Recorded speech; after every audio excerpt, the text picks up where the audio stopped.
In this week's chapter, we read about the phenotype and the genotype. So I want to expand a little bit on that. First of all, hopefully you're able to read the two comic strips that are below, and I hope you find them amusing.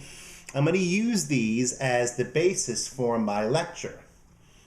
Okay, so in the chapter we learned that our genotype is our genetic potential.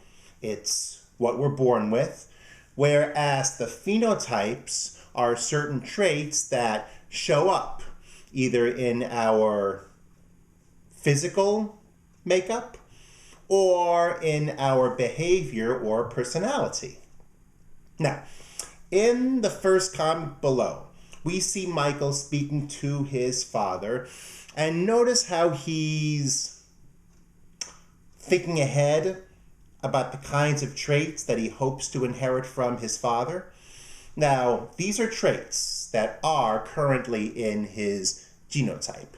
Now, there are certain traits that already are in his phenotype: eye color and hair color, right? Now, at the very end, what is he hoping for in a sighing way? Not to have a nose like his father.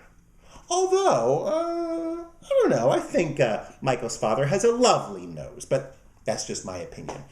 So he's thinking ahead in terms of his adult nose size, which would therefore be the phenotype. Now, an interesting question is, why is it that not all of the traits in our genotype end up in our phenotype?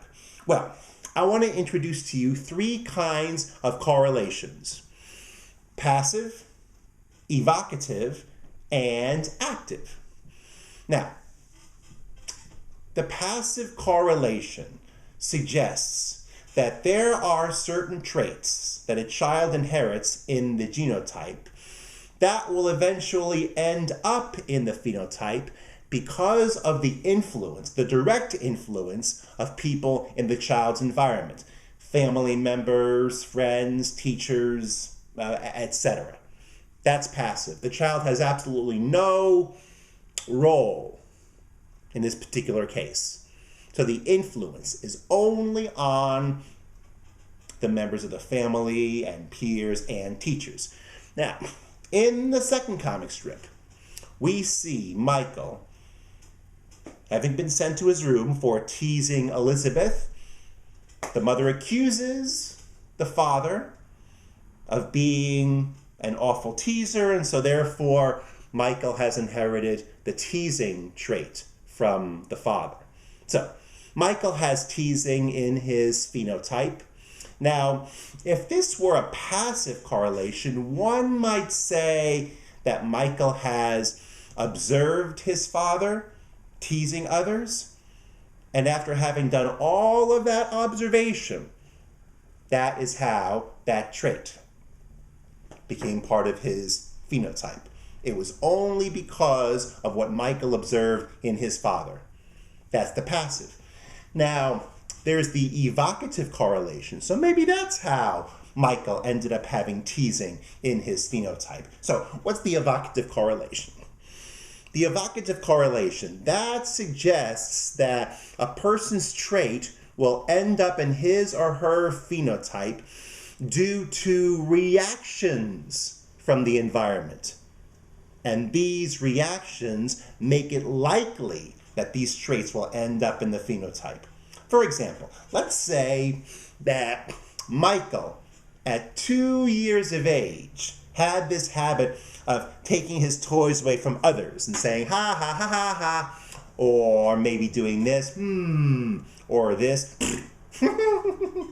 So let's say that Michael did all of this around age 2 to mom and dad. And every time Michael would do this, or mom or dad might think, oh, that is so cute how Michael did that. Did you see how Michael did that? That is so cute. So, because of those reactions, Michael's teasing trait might have become more and more developed. So maybe due to the reactions from the environment, that's how Michael's teasing began. Evocative. It's due to the reactions that you get from people in the environment. Okay, one more correlation, and then that's it. The active correlation. The active correlation. That suggests that a person's trait develops and grows in his or her phenotype because the child is looking for opportunities to develop this particular phenotype. The active correlation, when you look for opportunities to develop this particular phenotype. So Michael has a younger sister, so it's possible that when occasion arose, Michael would look for Elizabeth, look for opportunities to tease Elizabeth, and every time Elizabeth was there, the teasing would begin. Every time Michael would see Elizabeth, there we go. It's like, where's Elizabeth? Where is he? I want to tease Elizabeth. She's younger and weaker than I. Oh, there you are. Give me that. Ha ha ha ha ha ha. So active correlation. It's possible that by seeking certain things in the environment to help build that trait, as a result, it becomes strengthened in the phenotype. So we know what the genotype is, we know what the phenotype is. We know there are three ways in which a trait goes from the genotype to the phenotype. 1, passive correlation. 2, evocative correlation. And 3, active correlation. Thank you.